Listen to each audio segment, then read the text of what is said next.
How to pick the right guided meditation or hypnosis. With so many choices out there, how do you know who you can trust to take you into those most vulnerable spaces? Have you ever even thought about the fact that people could possibly not have the best intentions? Or maybe they have the best intentions, but they just simply lack the spiritual and energetic understanding and knowledge. Let us know your thoughts below. How do you pick your recordings? So the first very important thing to acknowledge here is that the subconscious is incredibly literal and also does not understand negatives. So it's just going to focus on exactly the thing you're pointing at. So it really is so important to know what's in that recording before you allow yourself to go into that deep trance-like space and embed it in your subconscious. Always ask yourself, is this what I want my mind to focus on? For example, if an affirmation says, I no longer focus on self-doubt. Not very useful, because the focus is then on self-doubt. Instead, you want to say things like, I am confident. I believe in my capabilities. And in particular with hypnotherapy recordings, you've got to be even more careful. But honestly, guided meditations can take you into that same trance-like space. And unfortunately, darlings, there is a lot of garbage out there. So always, always, always listen to the recording before you actually do the recording. And maybe you can do so while you're washing the dishes or drawing an image, which, can take you into a slightly trance-like space, but listen with a critical mind. And if you find even just one slight red flag, switch it off immediately. No, thank you. So when I was studying hypnotherapy, I used to listen to a lot of hypnotherapy recordings just to learn and expand my knowledge and see what people were doing out there. And I once listened to a hypnotherapy session around weight loss. And one of the things they said is, I no longer crave nor eat carbohydrates or starchy foods such as potato or rice and pasta.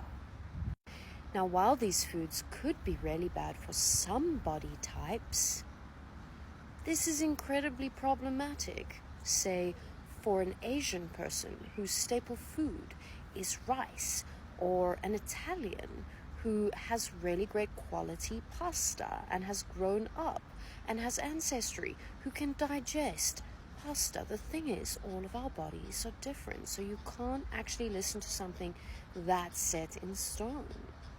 This is another reason why actually with hypnotherapy, it's always preferable to go to a hypnotherapist and have something designed specifically for you and have a good relationship with the person who's hypnotizing you.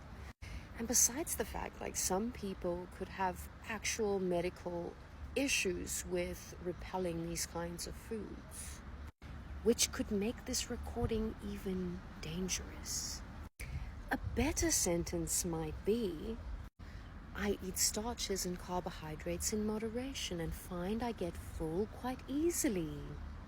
You see, some hypnotherapists and or meditation teachers or people making guided meditations out there are simply projecting their own ideas onto everyone who's listening to their recordings. And in some ways, this is a very human thing to do, so I'm not even throwing any shade on them. Probably I've done that a lot in my own personal recordings. This is why it's so important to listen and find resonance with the recording you're listening to. Does it reflect your own belief system or the belief system you would like to take on?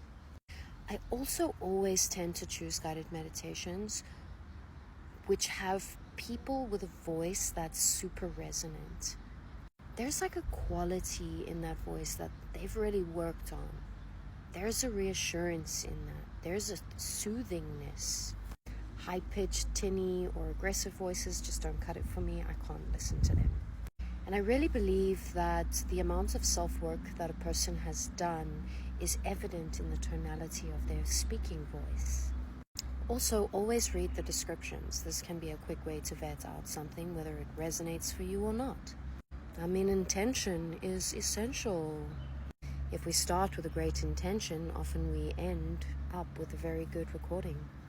And when I do find a practitioner who I really resonate with, I tend to go back again and again to listen to their recordings, and multiple different recordings. I mean, since that trust is already developed, right? Insight Timer is a wonderful place to get access to a lot of free recordings from many different teachers. There are some incredible teachers on there. And of course, if you resonate with me, I have many meditations out on Insight Timer. And if you're looking for hypnotherapy, you might want to try Aura app. Drop me a DM for any links, or see my link in bio. So let me know in the comments, is this something you've thought about before? Do you vet your recordings, your meditations? Are you on a spiritual journey, and do you actually meditate? Do you listen to recordings?